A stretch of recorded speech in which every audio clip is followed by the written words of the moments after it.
masters or after masters, do you have any publication or anything else which is very, very special in your profile that you think which is very helpful for your PhD admission? Got it. So LinkedIn, did you follow specific pages or did you following some professors? How did you get to know through LinkedIn about this position? And how was the interview? What first of all, what they told you to present in interview, and what is the duration of interview? What questions they asked, and how difficult is it to interview with French people because accent is different. You speak Indian English, they speak different type of English. So how difficult it was? So I want to know about this.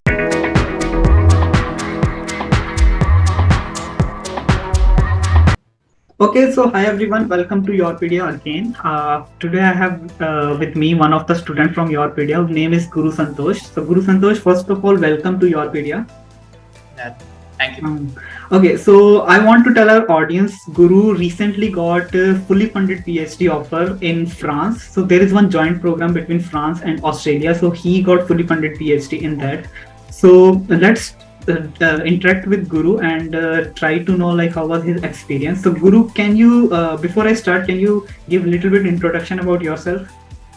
Yeah, I am Guru Santosh and I am from Tirupati, from Andhra Pradesh, and I have done my bachelor's in mechanical engineering at National Institute of Technology, Andhra Pradesh, and I got around 75%. And after that, I chose master's. Through GATE, I got admission into University of Hyderabad, specialization in manufacturing science and engineering. Mm-hmm. I scored almost 97% in my master's, and then I started preparing the documents and for the IELTS exam for the PhD admissions. Then I tried to cold mail the professors, Mm-hmm. and then I thought of joining into a structured PhD. Then I chosen the European Union where they can advertise the positions and you can have a clear plan of the project. Mm-hmm. And then I got this opportunity in our joint PhD program. Okay. So before we actually dive into that thing, I just want to know during your masters or after masters, do you have any publication or anything else which is very, very special in your profile that you think which is very helpful for your PhD admission? I think I have worked in a lab which is related to the advertised project in the PhD related thing. There I got work experience on the machine and the things which I have to be done in my PhD project. And also I don't have any publication. I think the work experience which I have, and also I have studied different projects related to my research area at to manufacturing. Like different materials I have. Okay. There. Okay, so many students have this confusion whether to go for USA or whether to go for Europe. How you decided like I want to go to Europe only? Like I want to do a structured PhD where I can have a complete details of the project and also the what are the objectives you have to achieve. And the main thing is these are all industrial collaborated projects. There you can have a chance to get into that industry. Okay, so that was the biggest motivation why you want to go for Europe. In I think US, first of all, you have to define the problem, and will take 1 year to define the problem, and also duration is more in USA. Yeah. So, what is the duration here in Europe for PhD? In Europe, I think it is almost three years, minimum of 3 years to extendable up to 4-5 years, but it depends on the scholarship you will get, whether they will extend up to 6 months or 1 year. Okay, so okay, once you decided like I want to go for Europe, then how you start this process? First you wrote some exams, or you directly start with applying in PhD position, or first of all you prepared the documents? Like I firstly prepared the documents in my end semester in the MTech, and then I started preparing the IELTS through YourPedia. And after giving this exam and the preparation of these documents, I started searching the universities and the professors who are doing research in my field. Then I started there. It is like a job in Europe. So I have seen the careers, and also the professors, they were advertising in their websites. That I found these positions are going to be opened in future. And also on LinkedIn I have connected few professors. They all will be having some position in future. Like that Okay, I see. Okay, so I want to know like what is the minimum score required for required in IELTS for European universities, and what was your score? My score is 7 out of 9, Okay, which each section is higher than 6. I got least okay, in speaking around okay, 6. It is okay. safe side to have above 7, and the Mm-hmm. sub score above 6. Mm-hmm. Okay, so my next question is like how you look for universities and PhD positions in Europe. Like, what are the portals or how you follow this process basically? Like I have shortlisted the universities. Like only Okay. few universities were working on my area, as it is a new field. Only Mm-hmm. few universities and few professors are working. Like that, I have shortlisted universities according to countries like Sweden. In Sweden, you can have Chalmers, University West, and Uppsala University. Like that, I have shortlisted like Denmark, Finland, all other European countries. So how you got to know like this is a university where professors are working on my research area? Through research papers. Research paper. So Yes. okay, there is one approach which I want to tell students. If you write some research paper, or even if you are reading some research paper, try to check the corresponding authors. Yeah. If you check the affiliation of that corresponding authors are generally professors. If you try to check the affiliation, you will get the university name. Okay, this is a professor sitting in this university and working in the same field. That is one way of shortlisting the professors. It is very good.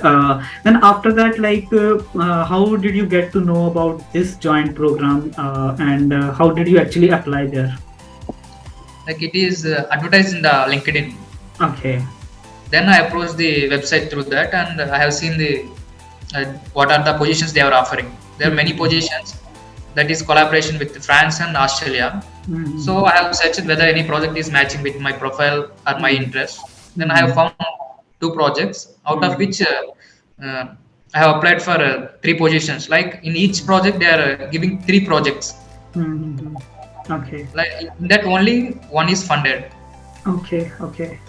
I got it. So LinkedIn, did you follow specific pages or did you following some professors? How did you get to know through LinkedIn about this position? Like I search in the LinkedIn, like you can have PhD in additive Mm. manufacturing, metal additive Okay. manufacturing, like that. Okay. Okay. Then regarding what are the universities or the Mm. previous advertisements, I have following those Mhm. pages and the universities. Hmm. Okay, so this is very special kind of PhD, that is joint PhD between France and Australia. First of all, I want to know like which are the university in France, when which are the universities in Australia who have this project in collaboration.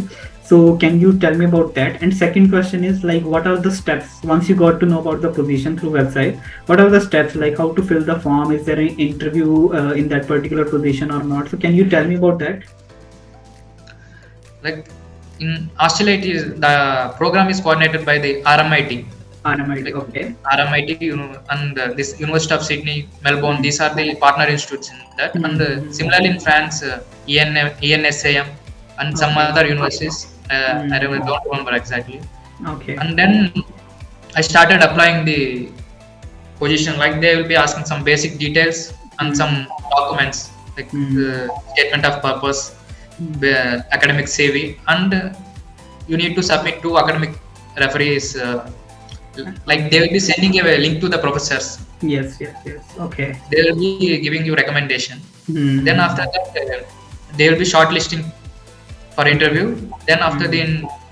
they will give some guidelines what to present in the interview, how much Okay. time you will get, Okay. and then after the interview you will have the results. If you are Hmm. selected for the Hmm. position. Okay. Before I get to interview part, I just want to know, as you mentioned, you didn't have any publication. What was in your profile, which they specifically, you think they specifically noticed that thing and they shortlist your profile? What was that thing in your profile, according to you? Like I have applied to the project which I have already done some part in my masters, Hmm. Hmm. and Hmm. also I Hmm. have work experience in that field. Whether Hmm.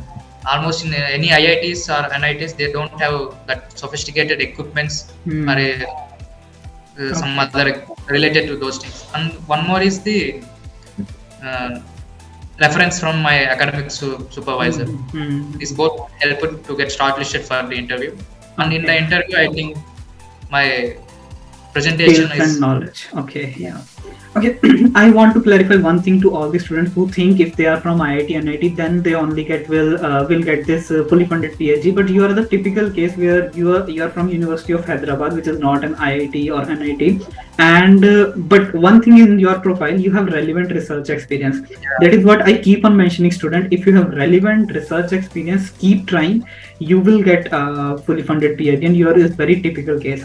Okay, so my next question is, how was the interview? What, first of all, what they told you to present in interview, and what is the duration of interview? What questions they asked, and how difficult is it to interview with French people, because accent is different. You speak Indian English, they speak different type of English. So how difficult it was? So I want to know about this. Coming to interview, they asked me to prepare a presentation and send it to them before 3 days. Okay.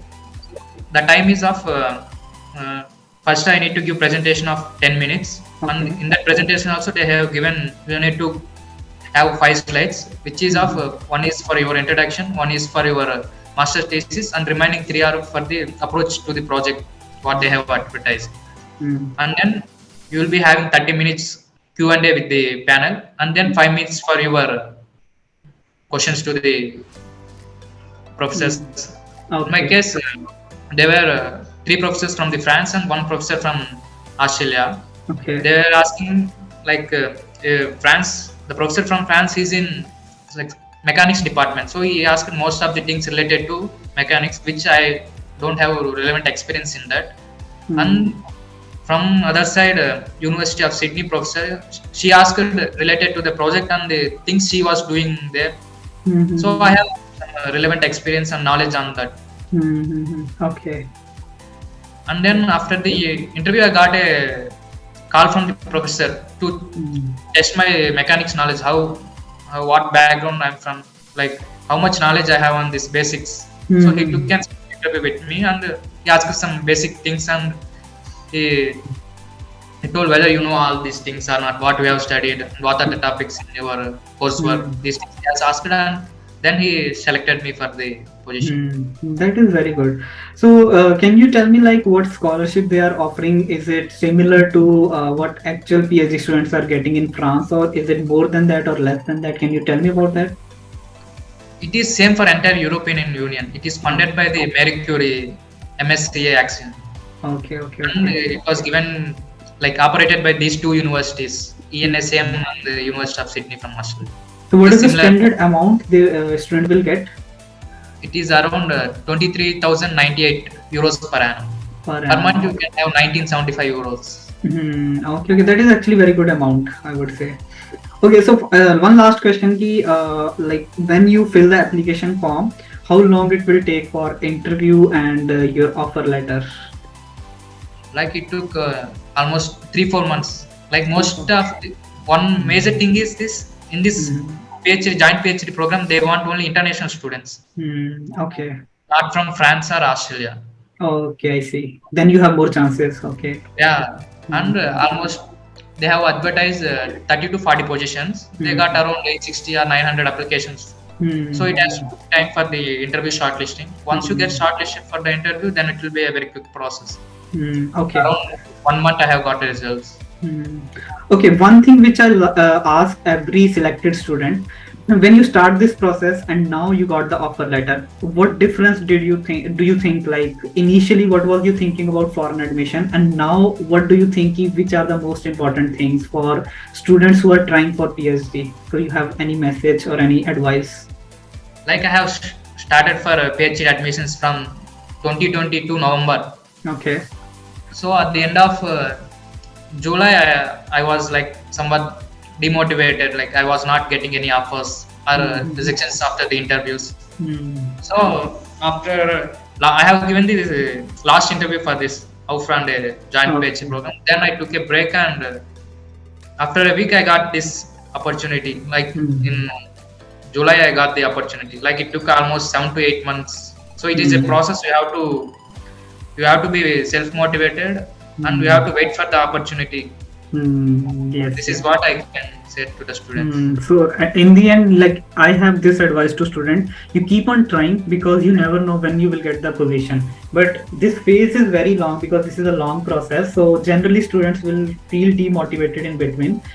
My advice is always be in the group where many people are trying for that particular thing. You will feel motivated after interacting with each other. So if you compare yourself with job people, then you might think, okay, he's getting job, he's getting very good salary, I'm trying for PhD. That is a source of motivation, demotivation, I would say.